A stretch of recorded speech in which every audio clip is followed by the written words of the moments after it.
Hello മച്ചാമാരെ, കേൾപ്പറങ്ങിന്റെ പുതിയൊരു എപ്പിസോഡിൽ നിങ്ങൾക്ക് എല്ലാവർക്കും സ്വാഗതം. മച്ചാമാരെ ഞാൻ ഒരുപാട് വയ്യാതിരിക്കുകയാണ്. പഴയതുപോലെ റിക്കവറായി വരുന്നുള്ളൂ. ബിലാല് പനിയായിട്ട് കിടക്കുന്നത്, ബിലാലിന് വയ്യ, എനിക്ക് വയ്യ, എല്ലാവർക്കും വയ്യാതിരിക്കുകയാണ് മച്ചാമാരെ. അപ്പം ഞങ്ങളിന്ന് വന്നേക്കുന്നത് എന്തിനാന്ന് വെച്ചാൽ, നമ്മുടെ വീഡിയോയിൽ ആക്സിഡന്റ് നടന്നല്ലോ, അതിനെക്കുറിച്ച് ഒരുപാട് ഫേക്ക് ന്യൂസുകൾ, ഫേക്ക് ആയിട്ടുള്ള കാര്യങ്ങൾ പരക്കുന്ന ഞങ്ങളില്ല. അപ്പം മച്ചാമാരെ, ഞാനിപ്പോൾ നിൽക്കുന്ന സ്പോട്ട് കണ്ടില്ലേ, ഇതാണ് ആക്സിഡന്റ് നടന്ന സ്ഥലം. മച്ചന്മാരെ, ഇതാണ് ഞാൻ എൻ്റെ ആക്സിഡന്റ് CCTV വിഷ്വൽ. ഇതിൽ മെയിൻലി 2-3 കാര്യം ആദ്യം തന്നെ ഞാൻ പറഞ്ഞുതരാം. ഒന്നാമത്തെ കാര്യം, ഞാനിപ്പോൾ ഇതിനകത്ത് മാർക്ക് ചെയ്തേക്കുന്ന ഈ സ്ഥലം, അവിടെ പുറത്ത് വരുന്ന CCTV വിഷ്വൽസിലെല്ലാം അവൾ ഡാർക്കായിട്ടാണ് കാണിക്കുന്നത്.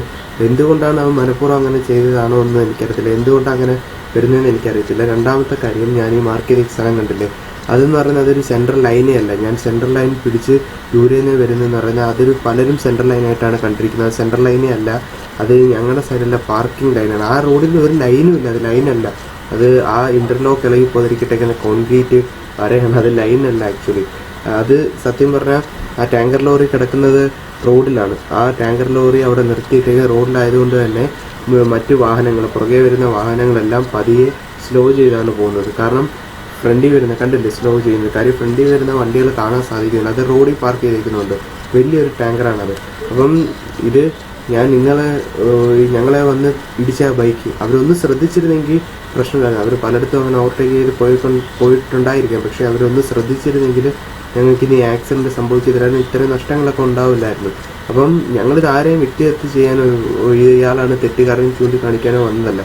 പലരും പല വീഡിയോസ് കണ്ടിട്ട് ഞങ്ങളുടെ വീടുകളിലേക്ക് വിളിക്കുന്നു, അമ്മയെ വിളിക്കുന്നു, പല രീതി മോശമായി സംസാരിക്കുന്നു, ഭീഷണിപ്പെടുത്തുന്ന രീതി സംസാരിക്കുന്നു. അപ്പം സത്യാവസ്ഥ ഞങ്ങൾക്ക് ഞങ്ങളുടെ ഭാഗം ക്ലിയർ ചെയ്യണമെന്ന് പറഞ്ഞ ഉത്തരവാദിത്വം ഉണ്ടായതുകൊണ്ടാണ് CCTV വിഷ്വൽ വെച്ച് ഞങ്ങൾ ചെയ്യുന്നത്. ആദ്യം ഞങ്ങൾ ചെയ്യാഞ്ഞതൊക്കെ അതൊക്കെ കൊണ്ടാണ്. ആരെയും ഇതിനകത്ത് ഒരു പ്രശ്നം വ്യക്തിഹത്യ ഉണ്ടാവണ്ട. ഇപ്പം തന്നെ കണ്ടില്ലേ, ആ വണ്ടി അവിടെ സ്പീഡിൽ പോകുന്നുണ്ട്. അവിടുത്തെ ഗ്യാപ്പ് കണ്ടില്ല, അവിടെ ഗ്യാപ്പില്ല. അപ്പം ഇങ്ങനെ ഗ്യാപ്പില്ലാത്തൊരു സ്ഥലത്താണ് അതൊന്ന് ശ്രദ്ധിച്ചിരുന്നെങ്കിൽ, ഞങ്ങളെ ഇടിച്ചവരൊന്ന് ശ്രദ്ധിച്ചിരുന്നെങ്കിൽ ഇങ്ങനൊരു പ്രശ്നം ഉണ്ടാവില്ലായിരുന്നു.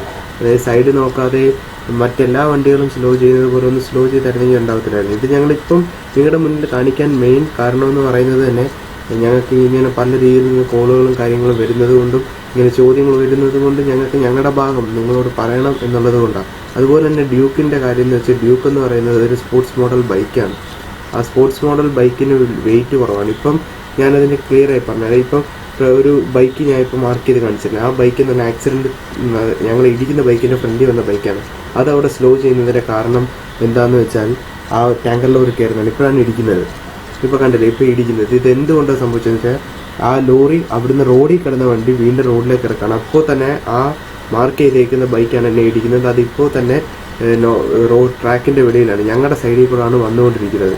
ഞങ്ങളുടെ സൈഡിൽ കൂടെ തന്നെ അതേ റൂട്ട് തന്നെ സ്ലോ ചെയ്യാതെ കണ്ടിന്യൂ ചെയ്ത്. കാരണം അവിടെ ഒരു ഗട്ടറി തട്ടിയപ്പോൾ തന്നെ അവർ പടാന്ന് പറഞ്ഞ് അടിച്ച് ഞങ്ങളുടെ സൈഡിലേക്ക് വന്ന സ്പീഡ് കൊണ്ട് നീങ്ങിയത് കാരണം ഞങ്ങൾ ഇടിച്ച് ഇങ്ങനെ ബാക്കിൽ നിന്ന് പറന്നു പോവുകയാണ് ചെയ്യുന്നത്. ഇത് പറന്നു പോകാൻ കാരണം, ഡ്യൂക്ക് എന്ന് പറഞ്ഞാൽ ലൈറ്റ് വെയിറ്റ് ആണ്, ഫൈബർ ബോഡിയാണ്, സ്പോർട്സ് മോഡലായതുകൊണ്ട് ബാക്ക് സൈഡ് പൊങ്ങിയിരിക്കുകയാണ്, ABS ബ്രേക്കാണ്. ഞങ്ങളുടെ എതിരെ വരുന്ന പ്ലാറ്റിനം എന്ന് പറഞ്ഞാൽ മെറ്റൽ ബോഡിയുള്ള വണ്ടി, അതിൽ 2 വെയിറ്റ് ഉള്ളവരാണ് ഇരിക്കുന്നത്. അത് ഗ്രൗണ്ട് പിടിച്ചിരിക്കുന്ന വണ്ടിയാണ്. അപ്പോൾ ഓവർ സ്പീഡ് വന്നാൽ മാത്രമല്ല ഇങ്ങനെ പോകുന്നത്. നോർമലി ആക്സിഡന്റ് ആകുമ്പോൾ ബ്രേക്ക് പിടിക്കും. ABS ബ്രേക്ക് പിടിക്കുന്ന സമയത്ത് ഫൈബർ ബോഡിയുള്ളൊരു ലൈറ്റ് വെയിറ്റ് ഉള്ളൊരു ഇതിൻ്റെ ബൈക്കിൻ്റെ ബാക്ക് പൊങ്ങിയിരിക്കുമ്പോൾ നോർമലി അതിലിരിക്കുന്നവർ പറഞ്ഞു, നിങ്ങൾ ഏത് സ്പോർട്സ് മോഡൽ ബൈക്കുകൾ ആക്സിഡന്റ് ആയാലും നോക്കിയാൽ അത് അങ്ങനെ പോകുന്നത് നിങ്ങൾക്ക് കാണാൻ സാധിക്കും.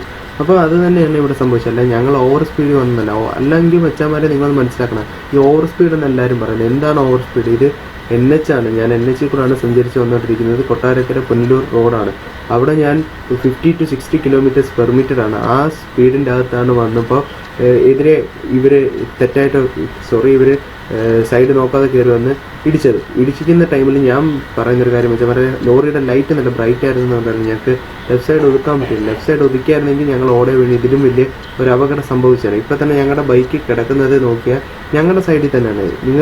ഞങ്ങളിത് ആരെയും വ്യക്തിപരമായി ചൂണ്ടിക്കാണിക്കാനോ അല്ലെങ്കിൽ വ്യക്തിഹത്യ ചെയ്യാനോ ആരെങ്കിലും തെറ്റാന്ന് കാണിക്കാനോ അങ്ങനെയായിരുന്നു ഞങ്ങൾക്ക് CCTV ആദ്യമേ കാണിക്കാറുണ്ട്. ഞങ്ങളിത് കാണിക്കാൻ കാരണം, പലരും പല CCTV ഈ വീഡിയോകൾ പല രീതിയിൽ കണ്ടിട്ട് ഞങ്ങളെ വീടുകളിൽ വിളിക്കുന്നു, അമ്മയെ വിളിക്കുന്നു, എൻ്റെ മറ്റേ ആൾക്കാരെ വിളിക്കുന്നു, എന്നിട്ട് വളരെ മോശകരമായി പല രീതിയിൽ സംസാരിക്കുന്നു. അപ്പോൾ സത്യം ഞങ്ങളുടെ ഭാഗം മനസ്സിലാക്കാൻ വേണ്ടി, സത്യമായിട്ട് മനസ്സിലാക്കാൻ വേണ്ടിയാണ് ഞങ്ങളിതിപ്പോൾ ഇത് ചെയ്യുന്നത്. ഇപ്പോൾ തന്നെ ഞങ്ങളുടെ വണ്ടി ഞങ്ങളുടെ സൈറ്റിലാണ് കിടക്കുന്നത്.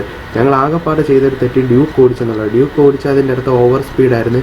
ഞങ്ങൾ ലൈൻ തെറ്റിച്ച് സൈഡിൽ വന്ന് കയറി. ഇവിടെ ലൈനേ ഇല്ലാത്ത റോഡാണ് മച്ചന്മാരെ. ഇതാണ് സത്യം ആക്സിഡൻറ്റ് നടക്കുന്നത് മച്ചന്മാരെ. നമുക്ക് ആക്സിഡൻ്റ് ആയ റോഡിൽ കൂടെ നമുക്ക് പകൽ പോയി നോക്കിയാൽ കാണാൻ പറ്റുന്ന കാര്യം ഇത് കണ്ടില്ലേ. അപ്പോൾ ഇതാണ് NH നിന്ന് കയറുകയാണെങ്കിൽ അവിടെ ലൈനേ ഇല്ല ആ റോഡിൽ. ഒന്നാമത്തെ കാര്യം. രണ്ടാമത് ആക്സിഡൻ്റ് ആയ സ്പോട്ടാണ് ഞാൻ കാണിക്കുന്നത്. ഇത് കണ്ടില്ലേ, ടാങ്കർ ലോറി നിർത്തിയിട്ടിരുന്ന സ്ഥലത്ത് കഴിഞ്ഞ് പിന്നെ ഇങ്ങോട്ട് സ്പേസ് ഇല്ല. പിന്നെ ഞാൻ ആരോ കാണിച്ച് മാർക്ക് ചെയ്യുന്ന സ്ഥലമാണ് CCTV കാണുന്ന വെള്ള വര കണ്ടില്ലേ. അപ്പോൾ ഈ പറഞ്ഞ സ്ഥലത്ത് സ്പേസ് ഇല്ല ഒരു വണ്ടിക്ക് ഓവർടേക്ക്. ഞങ്ങൾ വന്നതിന് മുന്നേ ആ ലോറി റോഡിൽ നിന്ന് റോഡിലേക്ക് ഇറക്കി. ഞങ്ങൾ റോങ് സൈഡ് ആയിരുന്നു വന്നിരുന്നെങ്കിൽ, ഞങ്ങൾ തെറ്റായിട്ടാണ് വന്നിരുന്നെങ്കിൽ ഫസ്റ്റ് ആ ലോറി അടിച്ചേനെ. കാര്യം റോഡിൽ കിടന്ന ലോറി വീണ്ടും റോഡിലോട്ട് ഇറക്കുമ്പോൾ അത് ക്രോസ് ആയിട്ട് അങ്ങോട്ടാണ് വരുന്നത്. നിങ്ങൾക്ക് കാണാൻ പറ്റും, ഇത് വളവുള്ള റോഡോ ഒന്നുമല്ല, നേരെ ടാറിട്ട റോഡിൽ നിന്ന് നേരെ ഇന്റർലോക്കിലേക്ക് കയറുവാണ്. ഈ ഇന്റർലോക്കിന്റെ ഫ്രണ്ടിൽ ഒരു കോൺക്രീറ്റ് സ്ലാബും കിടപ്പുണ്ട്. ഈ ഒരു സ്ഥലത്തൊക്കെ നിങ്ങൾ കണ്ടാൽ മനസ്സിലാവും ഇതിനൊക്കെ അടിച്ച് നേരെ ഞങ്ങളുടെ സൈഡിലോട്ടാണ് വന്നത്. നിങ്ങൾക്ക് ഞാൻ ഇതിൻ്റെ CCTV ഫുട്ടേജുകളുണ്ടല്ലോ, അത് നിങ്ങൾ കണ്ടു കാണുമല്ലോ. നിങ്ങൾക്ക് അതിൽ നിന്ന് ഞാൻ പറഞ്ഞത് മനസ്സിലായി കാണും. അതിനകത്ത് എന്തൊക്കെയാണ് ഞാൻ മാർക്ക് ചെയ്തേക്കുന്നത് നിങ്ങൾ ശ്രദ്ധിച്ചാൽ മനസ്സിലാവും. ഇത്രയുള്ള റോഡിൻ്റെ വീതി, അതിൽ ഒരു ടാങ്കറിൻ്റെ വീതി എത്ര നിങ്ങൾ കണ്ടോ. ഇപ്പോൾ ആ വാൻ പോയില്ലേ, ആ വാൻ പോയത് കണക്കാണ് ആ ബൈക്ക് കയറിയിരിക്കുന്നത്. ആ രാത്രി ആയതുകൊണ്ട് മാത്രമാണ് ആ വിഷ്വൽ ക്ലിയർ ആവുന്നത്. ആ ഒരു സൈഡിൽ ഒരു പ്ലാറ്റിനെ വരികയും ഓവർടേക്ക് ചെയ്യുകയും ചെയ്തു. ഞങ്ങൾക്ക് ആരോടും ജയിക്കാനോ ആരെയും വാശി തീർക്കാനോ ഒന്നും എടുക്കുന്നതല്ല.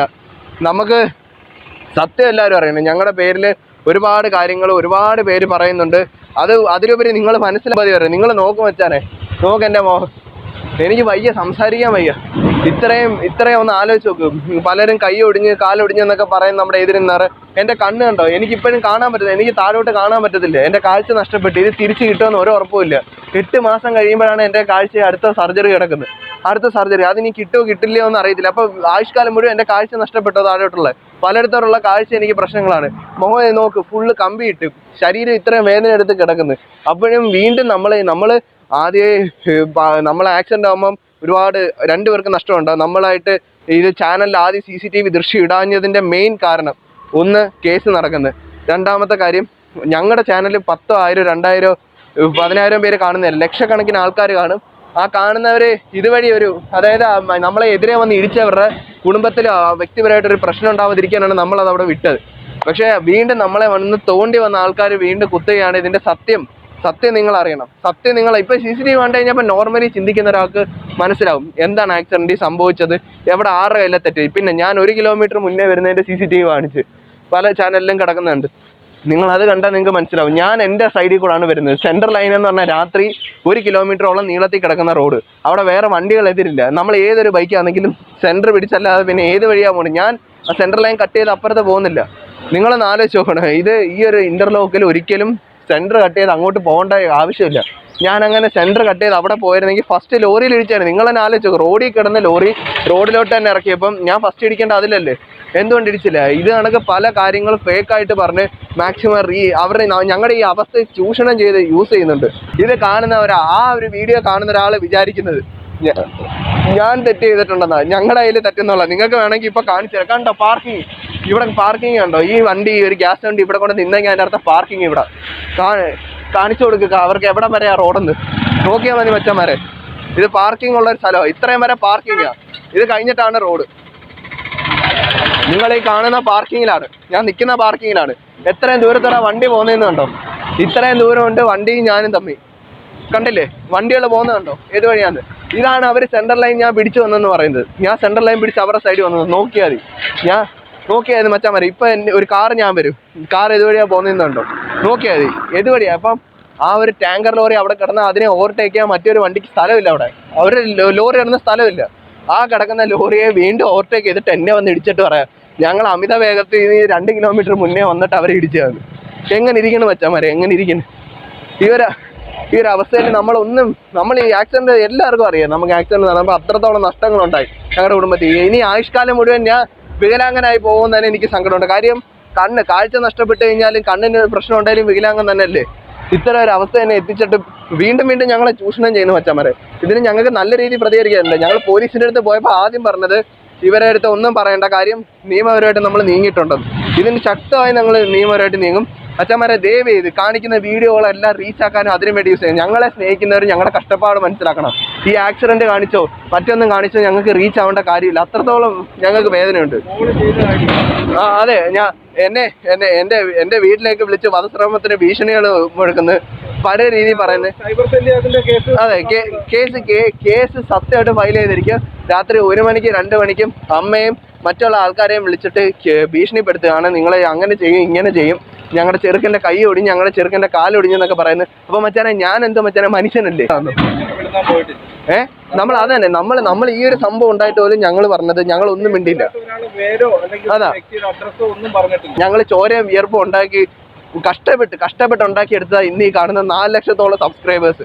അല്ലാതെ ഇത് നമുക്ക് ആക്സിഡന്റ് ആയോ കള്ളത്തരം പറഞ്ഞ് ഉണ്ടാക്കിയതല്ല. പലരും വന്ന് പറയുന്നത് കേട്ട്, എനിക്കറിയാവുന്ന പലരും എൻ്റെ അടുത്ത് പറയുന്നത് കേട്ട്, കള്ളത്തരം എടാ നിങ്ങൾക്കെതിരെ വീഡിയോ ഇറങ്ങി അതിനകത്ത് കള്ളത്തരം വന്നല്ലോ.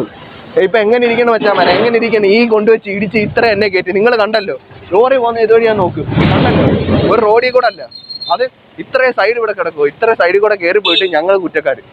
ഞങ്ങളാരെ എന്നിട്ട് വോട്ട് വെച്ചാൽ പറ്റാം. നമ്മളെങ്ങനെ കുറിച്ച് കള്ളത്തന്നെ പറയുന്നത്, എൻ്റെ വീട്ടിൽ വിളിക്കുന്നത്, അങ്ങനെ ചെയ്യുന്നത്, ഇങ്ങനെ ചെയ്യുന്നത്, ഇതിനൊക്കെ ഞങ്ങൾ എങ്ങനെ പ്രതികരിക്കണ്ടേ?